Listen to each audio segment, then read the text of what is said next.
भ्रष्टाचाराने बरबटलेल्या महापालिकेतील कर्मचाऱ्यांनी सर्व मर्यादा ओलांडल्यात. माजी खासदार संजय काका पाटील यांचं वक्तव्य. भ्रष्टाचारी प्रत्येक अधिकाऱ्याची चौकशीची मागणी करणार माजी खासदार संजय काका पाटील. पत्रकार राजेंद्र शिंदे, झी न्यूज मराठी. विनाकारण 4 ते 5 वेळा फाईलची रिजेक्ट केली तर ते कारण असताना केल्यामुळे ह्या सहर्थ होऊ शकतात. तुमचं काय प्रश्न असा आहे की एका फाईल लेट करण्यापाठीमागं उद्देश इंटेन्शन काय आहे? तर ती फाईल 5-6 महिने ठेवली. का ठेवली? शुल्लक गोष्टीसाठी वर्ण खाली पाठवल्या, ही फॅक्ट आहे. पण आरोपी नुसतं नाही. माझं म्हणणं असं आहे की ती चौकशी व्हावी. कोण कॉन्ट्रॅक्टर, कोण बिल्डर, कोण काय, कोणी पैसे दिले, देणारे. बघा, याच्यामध्ये फार उघड जरी नसलं, जसं पैसे मागणारा दोषी आहे तसा देणारा एक दोषी आहे. पण तो का देतो? तर ती मजबुरी म्हणून शोषण नको, म्हणून ही वचक बसावी, म्हणून ही भीती बसावी. आता वैभव साबळे सापडला, हा छोटा मासा आहे. मोठा मासा धरला पाहिजे ना. त्यातनं बऱ्याच बाबी येतील पुढं. आता मी नाव घेतलं ना आयुक्तांचं, सोडून देणार येतील ना काय माणसं. बघा काय म्हणजे काय येतंय तर पाहूया.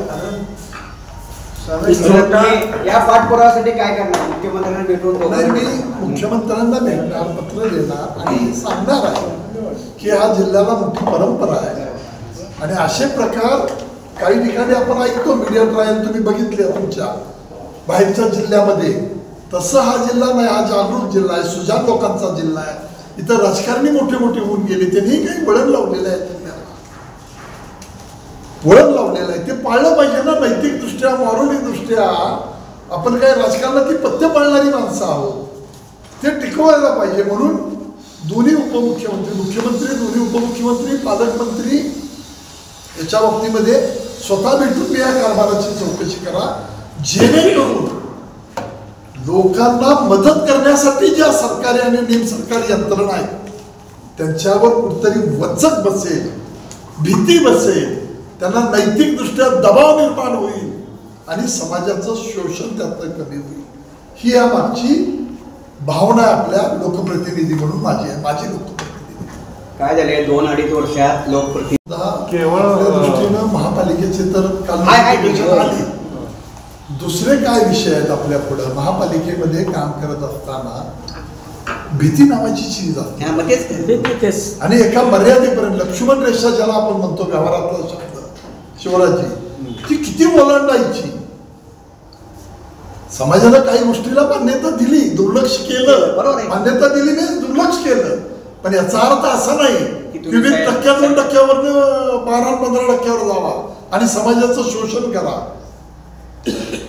याचा 1-2% सुद्धा माझा सपोर्ट नाही, कारण मी कधी असते व्यवहार केलेले नाहीत, करायची इच्छाही नाही. पण तरी सुद्धा मी तुम्हाला सांगितलं की हे शोषण आहे फार मोठ्या प्रमाणात. हे लोकप्रतिनिधी ही जर मध्ये पायरी नसती तरी कुठल्या पातळीला गेले असते सगळे अधिकारी? आता लोकप्रतिनिधी आहेत म्हणून आता निवडणुका यायला लागलेल्या आहेत, सगळ्या बाबी आहेत. आता आयुक्तांचं पण तशी डिसिप्लिन खूप आणण्याचा प्रयत्न ऐकतोय मी.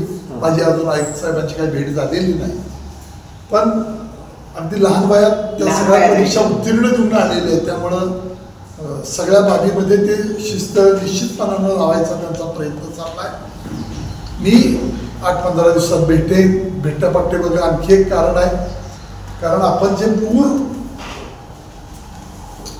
नियंत्रण करण्यासाठी जे पैसे मागच्या काळात मंजूर केले होते त्याच्यामध्ये महापालिकेचा मोठा त्यामध्ये वाटा आहे. म्हणजे त्यांना तिथं काम करायचं आहे.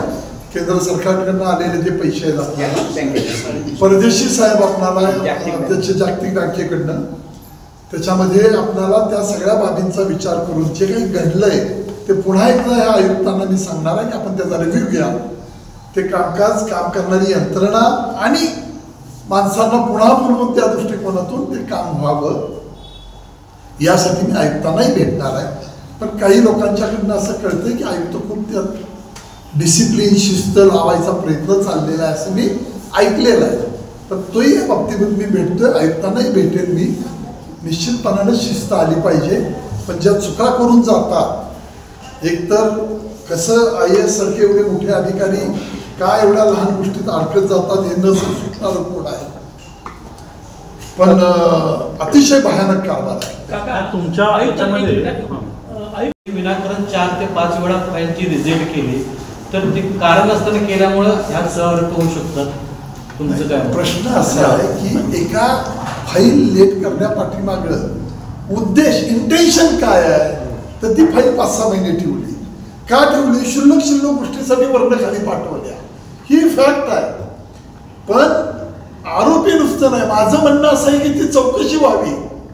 कोण कॉन्ट्रॅक्टर, कोण बिल्डर, कोण काय, कोणी पैसे दिले, देणारे. बघा याच्यामध्ये फार उघड जरी नसलं, जसं पैसे मागणारा दोषी आहे तसा देणारा एक दोषी आहे.